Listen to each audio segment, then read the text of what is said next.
Hello everyone, and thank you for joining another tutorial using Affinity Photo. For this one, I'm going to do it a little bit different.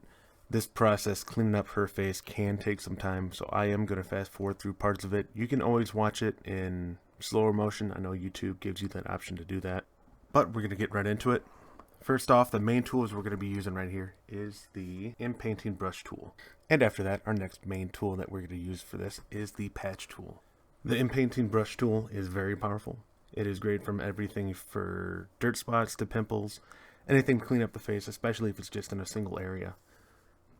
What I like to do, especially if I'm cleaning up a face, especially one this dirty, is I try to get a good portion of that face cleaned off where you don't have the dirt on it, because that's really going to help out for the patch tool. Because with the patch tool, you're going to select a whole area that you want to replace with. If you already have an area that is cleaned up with no issues, it's going to make it so much easier just to copy that onto the area that you want to fix. As you can see right here, we have our patch tool. You just select around the area, then go over the face and find a nice portion that's clean that blends in perfectly with that. You can replace the top of that cheek like I did, and you'll never even notice it. I'm going to speed it up a little bit now. You can see me swapping back and forth between the patch tool and the inpainting brush tool. One thing I suggest doing is using the inpainting brush tool to get a bunch of those little areas out of the way, and then after that you can use the patch tool and replace the whole area to make it really soft and clean.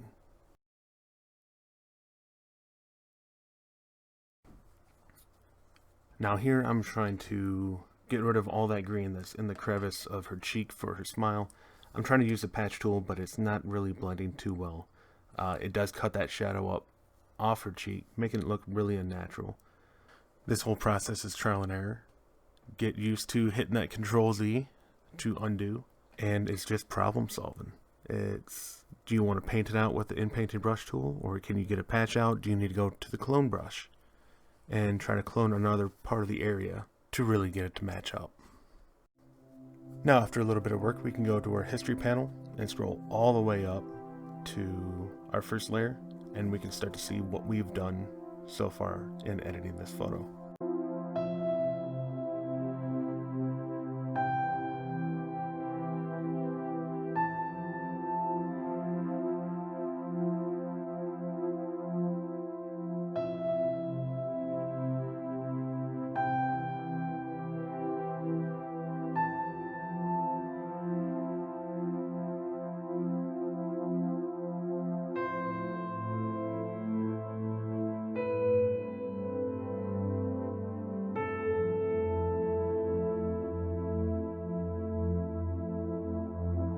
Now we're back to that problem area on that cheek. I'm using the inpainting brush tool, and it looks a lot better this time, but I want to paint in some of that shadow back in to make it look natural. So I'm taking the clone brush, and if you hold Alt, you can select the area up there, and I'm just slightly painting it down to help create that shadow, that nice C shape in her cheek.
So now we have a large area on her other cheek. It was too big for the patch tool because we didn't have enough clean area to replace it with. So what I'm doing is I'm using that inpainting brush, and I'm just making that area that we need to correct a little bit smaller, focusing on the outside, focusing on the big parts in that area that need to be replaced.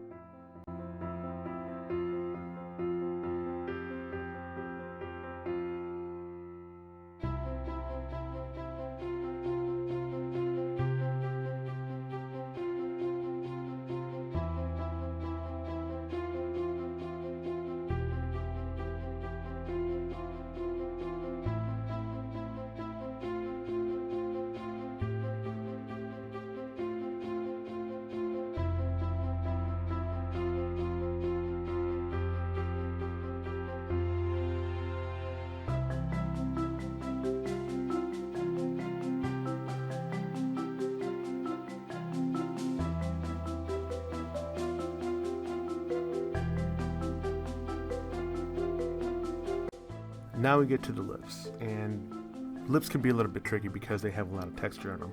They're not like skin where you can kind of blend it together as easily.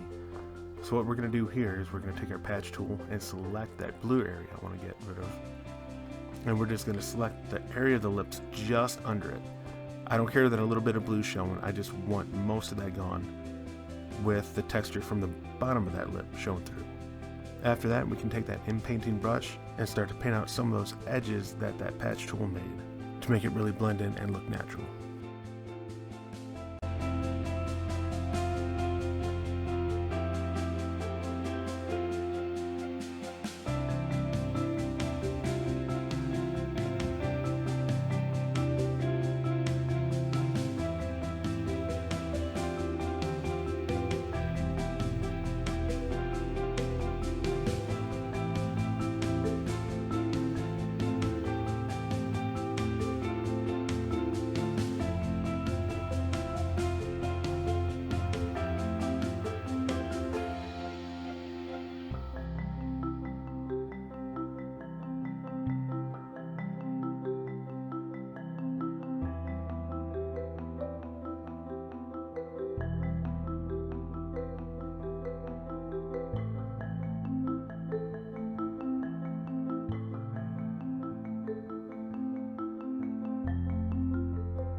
Now we're going to work on that top lip right at that edge of that teeth. So what we're going to do now, we're going to create a new pixel layer, have the clone brush selected, and we're going to go up and we're going to select layers below.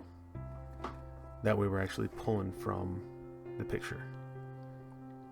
Hit Alt and we can paint it in. Doesn't need to be exact because we can always blend it in later.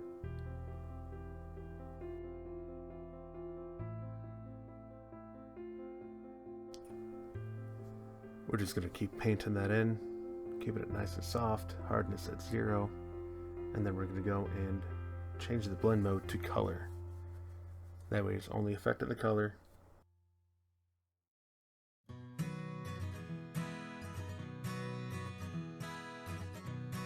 We can add a mask layer onto it then.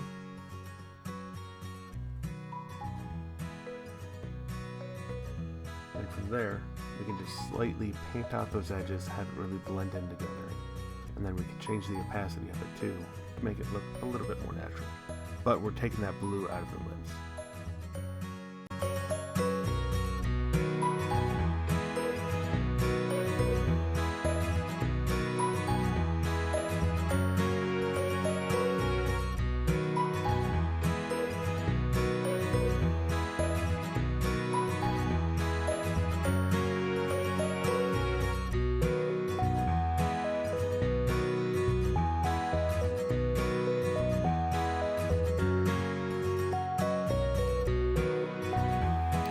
Now for here, we want to take the blue out of the bottom lip as well. Another way we can do that too is we can just go to the paintbrush tool, go to the color selector, and select the pink around it. Now with that blend mode at color again, we can just paint in, and it should paint out that blue color with the pink color we selected.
Now to get to the teeth, we're going to paint with white right over the teeth with a fairly soft brush. And we're going to change the blend mode to soft light. What this is going to do, it's going to take the blue out of the teeth a little bit and brighten them up. After we get done painting them out though, we are going to drop the opacity down to about 30%. With teeth, you really don't want the opacity too high because you still want it looking natural.